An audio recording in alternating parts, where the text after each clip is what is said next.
Olá, pessoal. Então, essa é a segunda parte do vídeo sobre a performance das pesquisas eleitorais em 2018, tá? Então, eu terminei o outro falando que uma avaliação justa deveria controlar todos esses fatores não amostrais, tá? Então, vamos entender se essa estratégia de apenas comparar pesquisas realizadas nos últimos 3 dias é justa ou não, tá? Então, com certeza, ela evita punir pesquisas que foram feitas muito antes da eleição. Então, isso é uma característica positiva. Só que ela tem mais características negativas do que positivas. Primeiro, ela reduz drasticamente o número de pesquisas consideradas. Então, você acaba jogando fora 80% das pesquisas se você só olha aquelas utilizadas na véspera da eleição.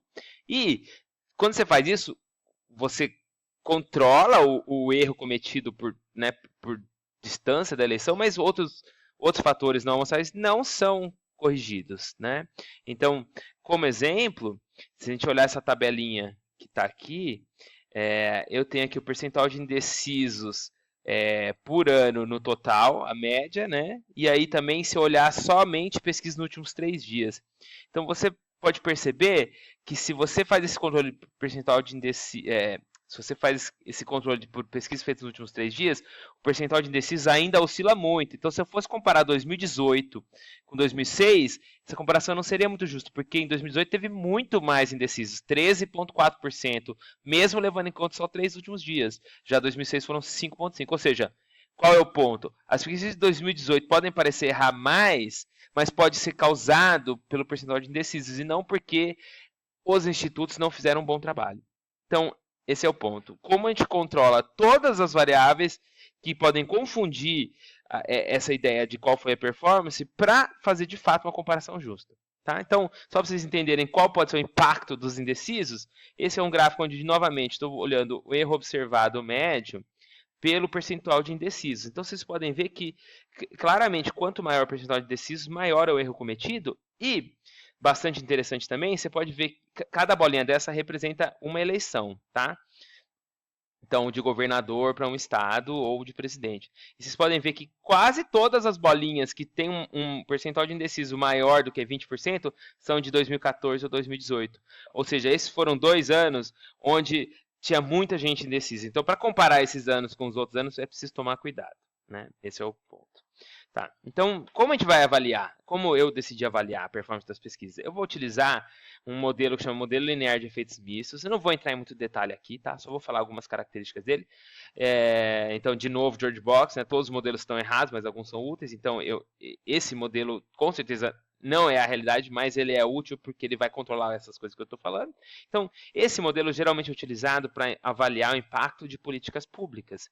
Por quê? Porque você compara o seu grupo controle, que é sem o estímulo das políticas públicas, e o das políticas públicas, eles não são totalmente comparáveis. Então, a ideia é você conseguir ajustar todas as diferenças, né, exógenas para conseguir identificar apenas o efeito da política pública, ou seja, uma forma de você tentar chegar numa relação de causa e efeito.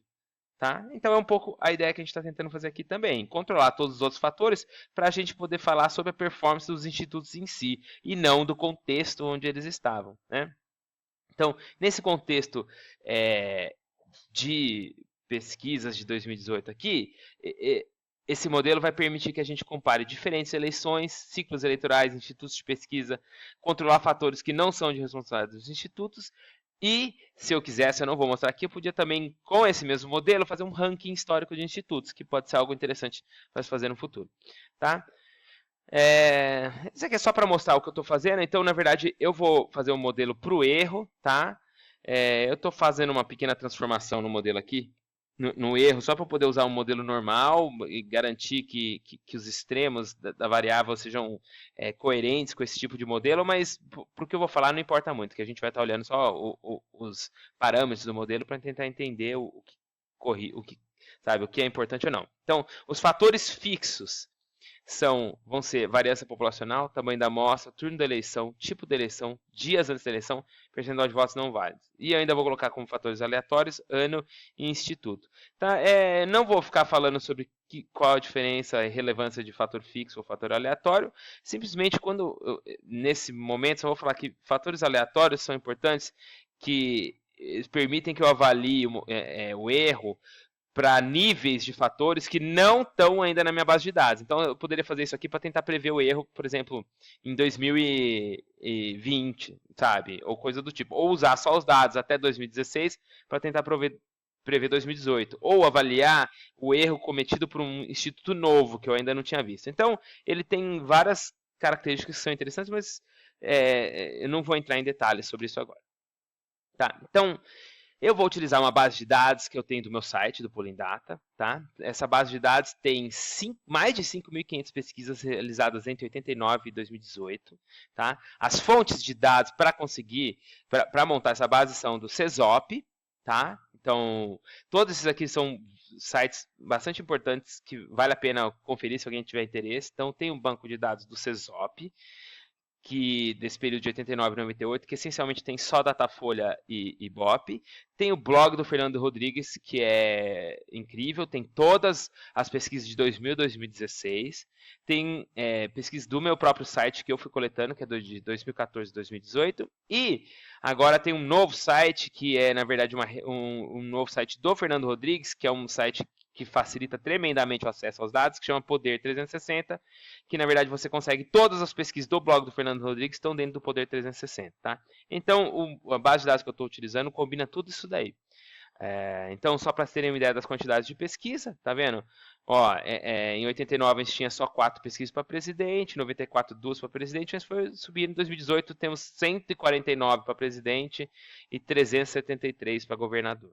Tá? Novamente, o que eu chamo de pesquisa, na verdade, se tem 2 cenários publicados numa mesma pesquisa, eu trato como se fossem 2 pesquisas independentes. Só para clarificar por que tem diferença de números aí, né?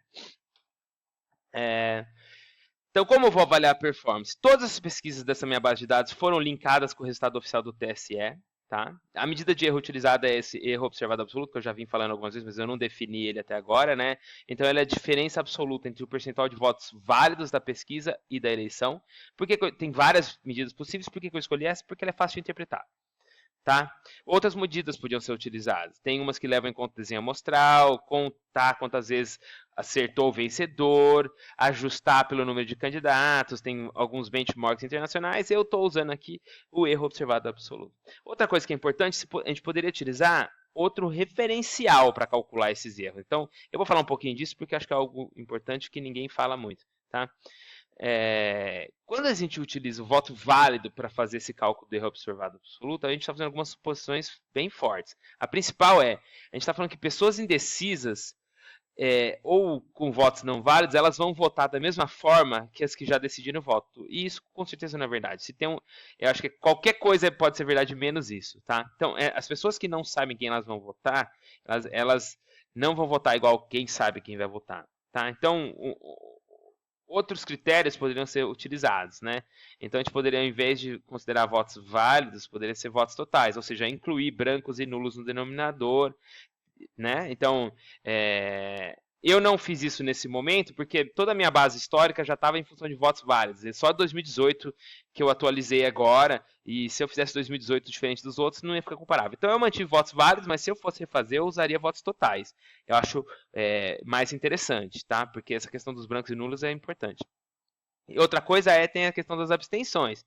Porque a gente poderia incluir as abstenções no denominador pensando nos votos do TSE. É um pouco mais difícil fazer isso para as pesquisas, porque não é toda pesquisa que cria essas categorias, não vou votar, abstenção, etc. Então é difícil um pouco compatibilizar isso daí. E além disso, tem uma questão que o número de abstenções do TSE não é tão confiável. Tá? Esses dados do TSE tem vários exemplos onde você tem mais votos em um município do que população, que pode até acontecer, mas é estranho. Esses dados do TSE não são atualizados com tanta frequência, então tem que descontar quem morreu, etc. e tal. Então não existe uma fonte muito confiável. Então o meu ponto eu acho que o ideal seria fazer uma comparação levando em conta votos totais e não votos válidos, mas eu vou fazer votos válidos aqui, porque senão eu teria que refazer toda a minha base. E abstenções, eu acho que talvez acabe gerando mais ruído do que ajuda, então eu não acho que necessariamente deveria ser incluído nesse cálculo. Tá? Então, a estimativa que eu fiz, então eu ajusto esse modelo e agora eu vou fazer uma estimativa para tentar ver qual que é o erro previsto em cada eleição. Então, o que eu vou fazer? Como que eu vou fazer essa estimativa? Eu vou fazer ela no cenário ideal. Vou fazer no cenário onde o padrão populacional é máximo, mas é igual para todos os anos. Eu vou fazer onde não existe votos não válidos, ou seja, não tem indeciso. Eu vou fazer como se fosse um dia antes da eleição e como se todas as pesquisas tivessem 2.000 casos, entendeu? Então é como se eu fosse recalcular os erros para todas as pesquisas da minha base para um cenário totalmente comparável. Tá? Então, esse é o resultado final. Tá? Então, novamente, o erro absoluto aqui está no eixo Y, você tem os anos, os diferentes anos aqui no eixo X, tá? E vermelho governador, azul presidente, tá? E a primeira linha aqui, ó, é primeiro turno, segunda linha, segundo turno. Então, o que a gente consegue ver aqui é que as eleições de presidente primeiro turno, elas tiveram uma performance pior em 2018 e 2014 comparado com as outras de presidente. No segundo turno foi muito bem, né? Essa linha vermelha, ela mais ou menos identifica qual seria a margem de erro para uma pesquisa de 2.000 casos, que é o cenário que eu estou trabalhando aqui, né? Ou seja, então, para presidente teve um erro maior do que o esperado no primeiro turno, no segundo turno está ok. Governador, segundo turno, ok também. E tem um erro maior do que o esperado para governador, mas ele não é nem de longe o maior. Então, ele está equivalente às últimas 5 eleições. Tá? Então, de fato, onde a gente identifica potencialmente algum tipo de problema foi o primeiro turno de presidente. Né? E a gente sabe que tem essa questão do Bolsonaro, que ele foi subavaliado em várias pesquisas, então está um pouco relacionado. Né? Se eu fiz essa avaliação aqui, levando em conta a previsão do modelo. Se eu fizer esse critério que geralmente as pessoas fazem olhando apenas pesquisas até 3 dias antes da eleição e sem fazer as correções pelos outros fatores, aí a gente já percebe que tem um erro maior aqui para governador, né? Parece ter um erro maior para governador observado, né? E para presidente primeiro turno até cai um pouquinho. Então eu vou alternar aqui, subir e descer para vocês verem, tá vendo como, ou seja, governador acaba ficando com um erro maior, né? E presidente diminui um pouquinho, tá?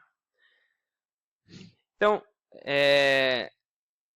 ou seja, não é óbvio se está melhor, como foi a performance esse ano, né? Eu acho que o ponto principal é que as de governador erraram mais, mas porque elas estavam em cenários onde tinha muito mais indecisão. Tá? Então não é justo falar que os institutos de pesquisa foram piores. O contexto era mais difícil de se prever. Tá? Essa é um pouco a minha leitura do que aconteceu esse ano. E tem um artigo que chama Election Polling Errors Across Time and Space, que ele calcula alguns benchmarks internacionais para várias eleições mundo afora. Tá? Então eu resolvi calcular essas nossas na mesma medida, só para comparar. Então, utilizando essas medidas que eles utilizam no artigo, você pode ver que no turno 1, o erro do Brasil ficou bem ruim, é o segundo pior, só perde para Islândia, né? E no turno 2 está bem razoável, comparável com os outros países. Então, o que fica claro é isso, que o primeiro turno teve bastante problema, mas por vários motivos, eu acho. Principalmente a questão do número de indecisos, e foi uma eleição muito difícil aqui no Brasil, né? E é isso. Então, a conclusão é, 2018 não foi o pior ano, mas também ficou longe de ser o melhor. Bolsonaro foi subestimado, mas o segundo turno acho que foi ok.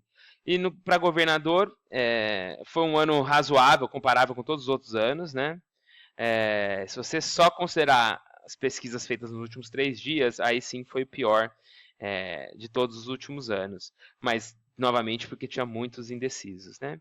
E vale fazer uma ressalva aqui, que esse modelo todo está supondo que o efeito do número de dias antes da eleição é algo linear, quando não necessariamente precisa ser. Novamente, todos os modelos estão errados, mas alguns são úteis, né? Então, eu não estou te dando para vocês uma resposta exata que vocês queriam, mas eu estou ajudando vocês a pensar sobre o problema e entender que não é tão simples, tá? Então, acho que o fundamental para vocês tirarem dessa apresentação é entender que qual pergunta quer ser respondida. Se você, de fato, quer fazer uma comparação justa, corrigindo todos os fatores que não são comparáveis entre anos, você deveria usar o modelo. Se você quer só fazer algo que tem sido feito internacionalmente, pega só esse benchmark e considera pesquisas nos últimos 3 dias.